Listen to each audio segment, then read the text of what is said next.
జయ వీరభద్ర ప్రసాద్ నమో నమః. ఇప్పుడు ముంబై కేసు చూసినాం కదా, ఒక హీరోయిన్‌ది. అది ఎట్లా అనే వీళ్ళు ఎట్లా అరాచక పాలన చేసుకొని అది వినియోగం ఎట్లా చేసినారు చూపిస్తున్నారు. అంటే వీరభద్రుడు ఎవరిని వదలడు.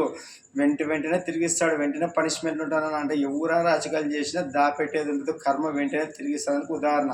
మనం అధికారం ఉన్నప్పుడు ఏం చేసినా నడుస్తుందని ఋషికొండల ఆశ్రమం అవుతుంది ఇప్పుడు వీరభవ సంక్రాంతి. మళ్ళీ నువ్వేమనుకుంటువి, నేను వచ్చి దాంట్లో పాలించాలా, నా భార్య పిల్లలు ఉంటారు అనుకుంటువి. ఇట్లా అట్లా అవుతుంది జగన్ గారు, మీరు ఎట్లయితుంది అది. ఈ వీరభద్రయుగం శివుడు ఆజ్ఞ లేదు, చీమైనా గుట్టదు.